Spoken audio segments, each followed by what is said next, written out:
So far, all of the MIDI-based tracks in this particular project I've recorded without any MIDI control data, so I'm not using any mod wheel, pitch wheel, sustain pedal, aftertouch, or anything like that. So I can't really show you the editor until I record something that has that MIDI control information. So I'm going to move my left locator here to measure number 6. I'm going to erase this part of the string pad, and instead of playing long sustained notes, I'm going to play with the sustain pedal.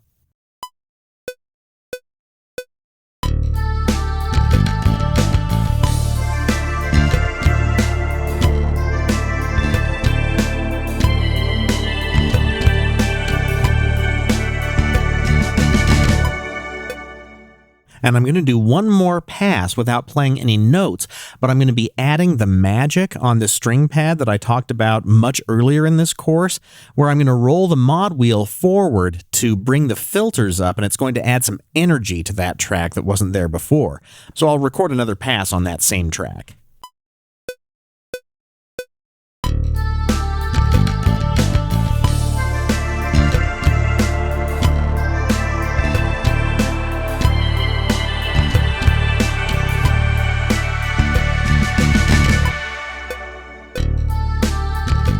So now I have a couple of overlapping events there, but I want to mix them together. So I will grab my glue tool right here, and I will glue those together. And you can see the MIDI controller data on that track as far as the mod wheel goes. It's these long vertical lines that appear on the event. And when I double click that event to have it appear in the editor, I can come down here to the velocity window, and I can change it from velocity to any of the other controllers that I used during the recording of that event.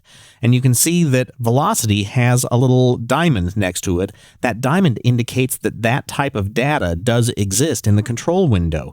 So I can choose velocity, or I can choose any of the other ones that were recorded. In this case, I use the modulation wheel, which is MIDI continuous controller number 1. That's what CC stands for. And I use continuous controller 64 for sustain.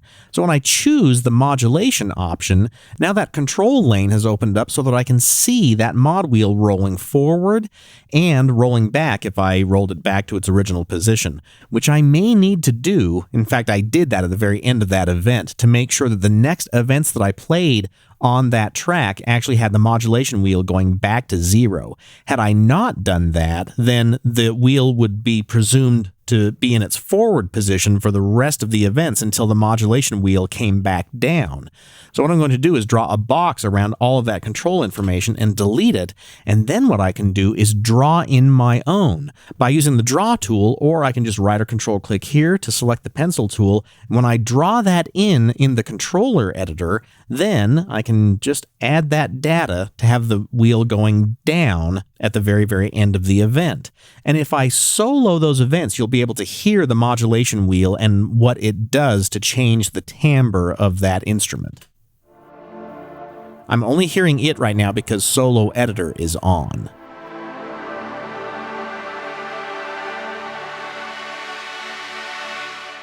So that's that dual band filter being rolled forward, and that's what the modulation wheel controls. Or if I clicked on the sustain option, then here's all the sustain pedal notes going up and down. And because I used the sustain pedal, the notes don't appear as long as they do on this original pass where I didn't use the pedal. So since the pedal went down, I didn't have to hold those notes down. The sustain pedal held them on, and then the pedal goes off and then it comes back on again.